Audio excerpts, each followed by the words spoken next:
ce trophée Innovation Participative 2022, ayant pour thème le collaboratif et l'ouverture, est attribué à l'URSSAF Midi-Pyrénées. Et on accueille...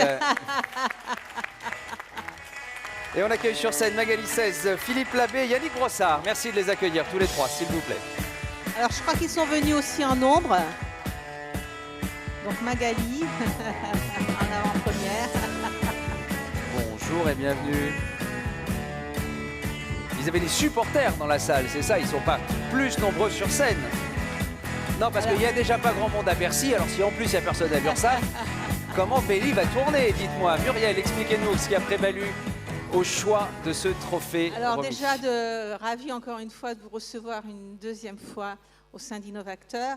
Et je crois qu'on peut dire que vous avez une démarche inspirée et inspirante qui embarque finalement tous les autres URSSAF. Et là, je fais un clin d'œil à Christophe. Voilà, c'est une équipe alors qui est généreuse et professionnelle et qui, comment dire, trace sa route depuis quelque temps déjà. Comme je vous le disais ce matin, ils ont démarré il y a très longtemps. Ils ont reçu un premier prix dans le cadre des trophées développement durable et innovation de la sécurité sociale.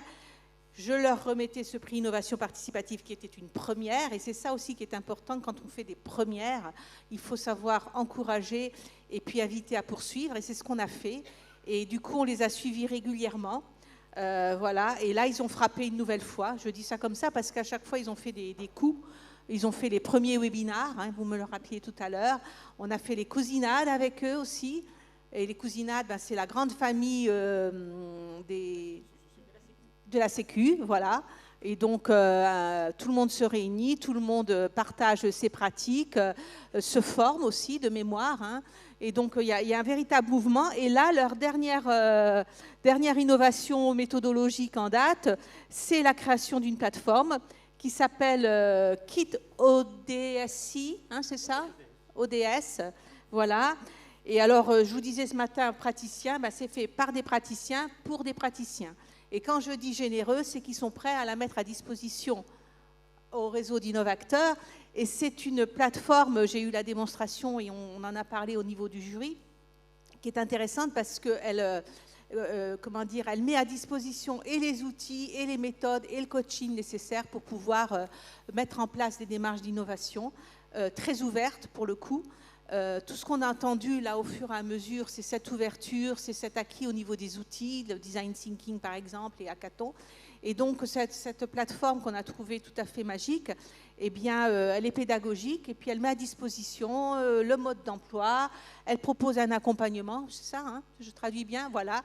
Et donc on a trouvé ça merveilleux, voilà. Et donc félicitations, merci beaucoup. Un petit clin d'œil à Rémi Gros parce que je crois que c'est votre manager. Il y a beaucoup de chaleur humaine et de management participatif au sein de votre équipe. Et malheureusement, il ne peut pas être là aujourd'hui parce que je crois qu'il est souffrant. Et donc, je pense que la dynamique qui est engagée, elle a vocation à perdurer et à continuer à construire un futur. Voilà, donc un grand bravo. Bravo à vous et ça nous demande évidemment quelques explications complémentaires. Magali. Merci. Bonjour à tous et d'abord un grand merci parce qu'on est très heureux, Yannick, Philippe et moi et Rémi de loin de recevoir ce prix. Merci au jury d'Innovacteur.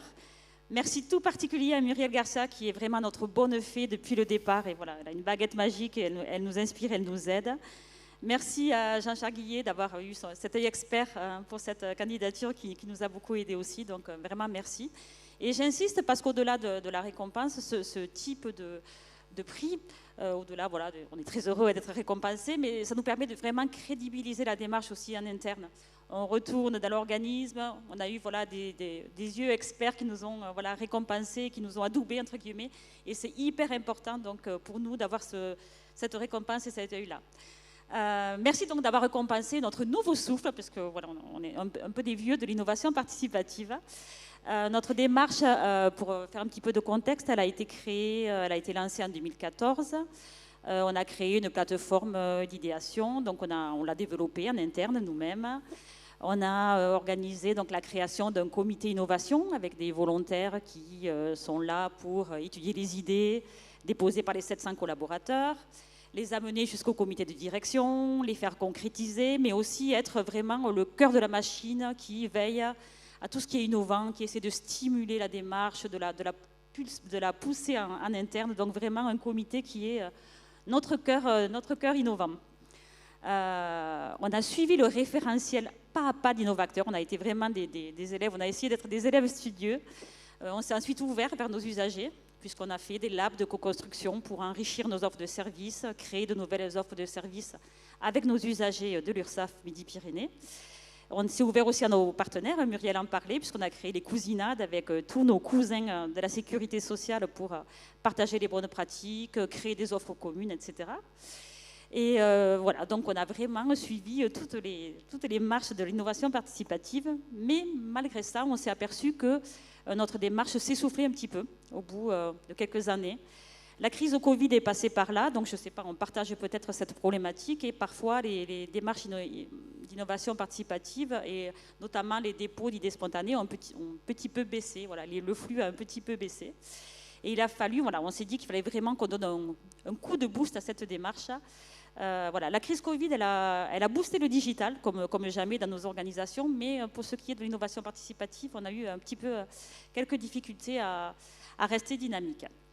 Pour donner ce nouveau souffle à notre démarche, on s'est appuyé finalement sur les talents qu'on avait pu développer depuis le lancement de la démarche, puisqu'on avait été amené à découvrir de nouvelles méthodes, à se former. Alors, je ne sais pas si on peut passer peut-être à la slide suivante.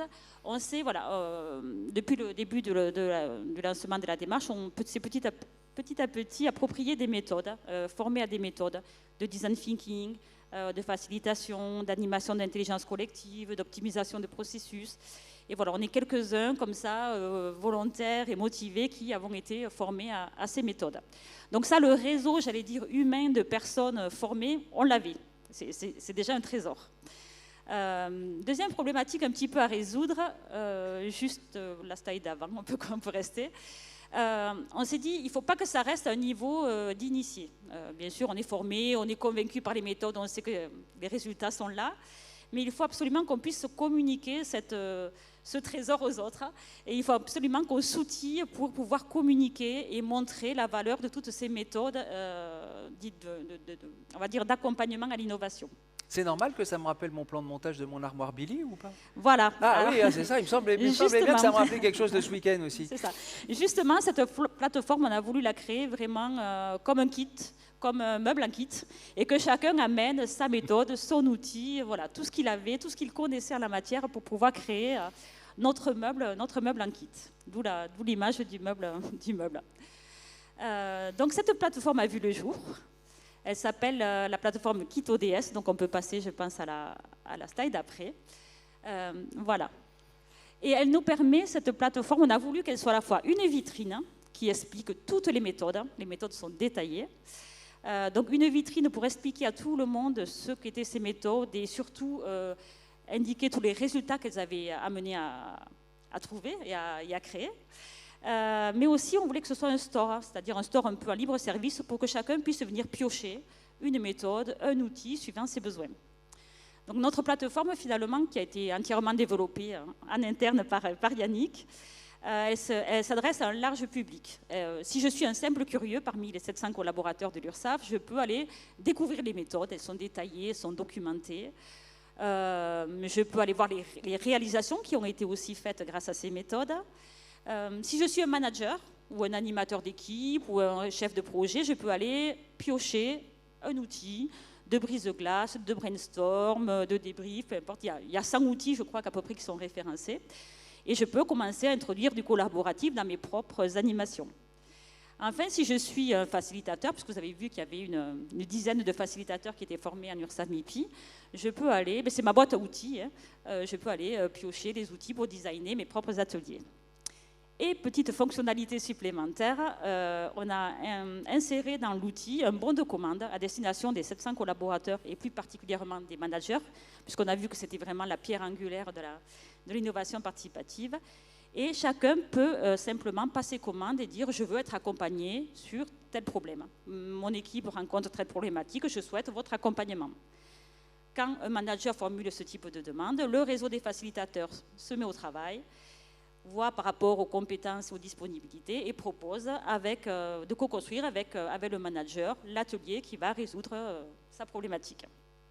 Donc voilà pour notre plateforme Kit ODS créée. Pour terminer, un petit clin d'œil, parce qu'on aime bien cette image, on trouve qu'elle nous représente assez bien. Alors je ne sais pas si vous connaissez L'Âge de glace 2. Dans ce dessin animé, il y a un mammouth, même une mammouth, je crois, qui est élevée par une famille d'opossums et qui se prend pour un opossum, donc qui grimpe aux arbres avec des fois quelques accidents dus à sa nature.